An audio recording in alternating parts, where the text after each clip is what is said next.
Hey everyone, this is Steve here from BJJ Mental Models and Fighting Matters, and I wanted to shoot a quick video to share my feelings on the assassination of Charlie Kirk. Jesse Walker and Mike Mahaffey over the last few days have put some great pieces in the Fighting Matters feed, which I encourage you watch, and I thank them for doing that. I needed a bit more time to put my ideas together. Honestly, this incident hit me pretty hard.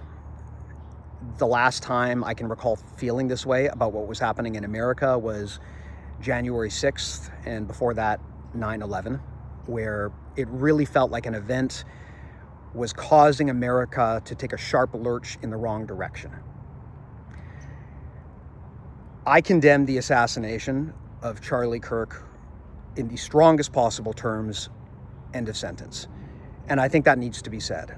I've seen a lot of conditional condolences floating around where people will offer their condolences but then couch it with rhetoric about how he lived his life or how the other side is using this as an opportunity to institute violence. And I don't want to get into that here.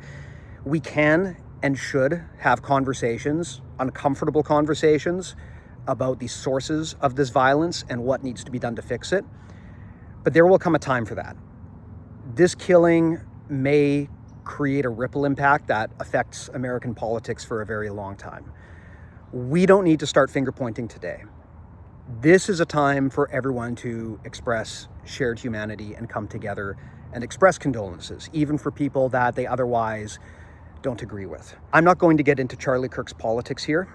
Again, there's a time and a place for that, and given how much this will likely impact American politics going forward, it will probably come up in more detailed conversations.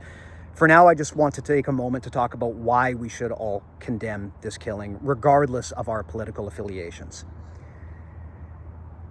I am old by Brazilian Jiu-Jitsu standards, in my mid-40s, but I was not always old. I was a young man at one point, and when I got into Brazilian Jiu-Jitsu, part of what drew me to the sport was the idea of being someone who is competent at violence.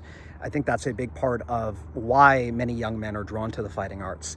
But like many other people who stuck with jiu-jitsu, the big lessons that I took from it were actually the opposite of what I expected. I got into it because I wanted to learn violence, but really the lesson I learned is that violence should always be the last resort. I've seen people throw around terms and ask, well, when is violence the answer? Violence is never the answer. At best, violence is a last resort for self-preservation. It is never the answer. When violence happens, it means that all good answers have failed and we did not find those. And now we are resorting to something much more disastrous. I see people advocating for increased hostility after this killing, and that is absolutely the wrong approach to take. Violence rarely makes things better. At best, violence can help mitigate losses from being ultimately tragic to slightly less tragic. That's why violence has to be a tool of last resort. Violence should never be on the table unless it's inflicted on us. And if you are advocating for the escalation of violence, there are very few cases where that is defendable. And that includes this. No matter how much you feel you're being attacked, there is a difference from being attacked through politics and being attacked through actual physical violence. They are not the same. And that's not to say that words and politics don't cause harm, but there's a difference between that and violence. Violence is a sharp escalation. Violence is also a statement that rules and law and order don't have our faith anymore. And that's what's really scary about this. When you mourn this event, it doesn't have to be because you like Charlie Kirk. You can mourn this because of what it says about the rest of us, that we now live in a place where we believe democracy has failed us to the point where people have started solving problems with violence. And the problem with violence is that it snowballs and it compounds. One shooting can lead to more. And it is the responsibility of all of us to use our words responsibly and to make sure that we are making things better and making sure that we're not escalating and worsening the situation. You don't have to fire off on X about your feelings on this. There is a time and a place to talk about how we can, in good faith, fix this problem, but you can't encapsulate that in your condolences. You're either sorry or you're not. So I think we need to use this as an opportunity to come back together. And if we agree that what happened to Charlie Kirk and the continued violence that is happening in the States is wrong, then once we have that point of agreement, maybe we can talk about how to fix that. And maybe that means compromises on both sides. Maybe that means working with people that we are completely ideologically opposed to. But we have to understand that this problem of political violence is bigger than any of us individually. This is a massive escalation. Advocating for open conflict with your own countrymen is a disastrous idea. I would guess that the majority of people escalating that rhetoric have no idea what they're talking about. Adam Kinzinger, a conservative, just released a great video about this and the people advocating online for something like civil war. And I strongly suggest that everyone watch that video, because if you think that civil war or violence will solve your problems, you have no idea what you're talking about. You have no idea what you're advocating for. It will be far worse than anything you could possibly conceive of. What I would suggest is for people to think empathetically about this situation. As soon as the news broke, people immediately started trying to pick apart the shooter's motive to figure out, is he one of ours or is he one of theirs? And that's really bad. This guy and his actions should not be a reflection of any of our beliefs. If someone is willing to shoot someone they disagree with, they're not one of mine. I don't care what they claim to stand for.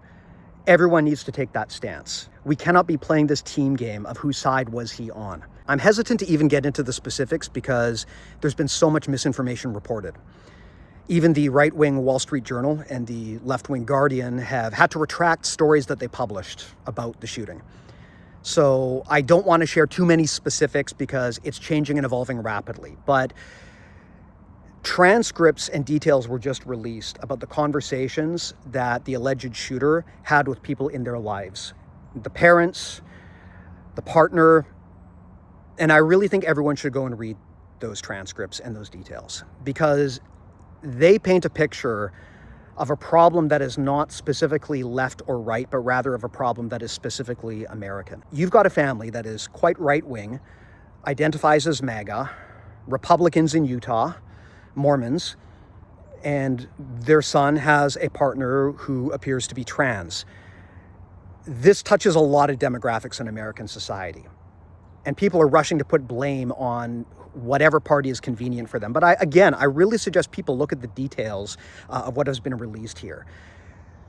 Imagine being the partner of this shooter and receiving messages from someone you love saying that they just assassinated someone for political purposes.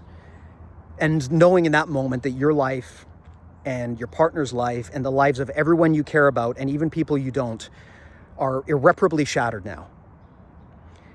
Imagine that you're the father or the mother of the shooter. The father who had to make the very difficult decision to turn his son in for this shooting. These are stories that transcend whether you're a Democrat or a Republican. If we want to find a boogeyman here, I think the most likely culprit, and again, we're going to learn more, but I think the most likely culprit will be the increasingly hostile and nihilistic online culture that we are all exposed to for hours a day. And using that same hostile, nihilistic online culture to accelerate violence after the shooting is the wrong thing to do, and it needs to be condemned completely. So I just wanted to get that out there. We will talk more about the implications of this down the road, but I just want to state here that if you grieve for Charlie Kirk, it doesn't have to be because you agree with him. It can be because you are grieving what the shooting says about us.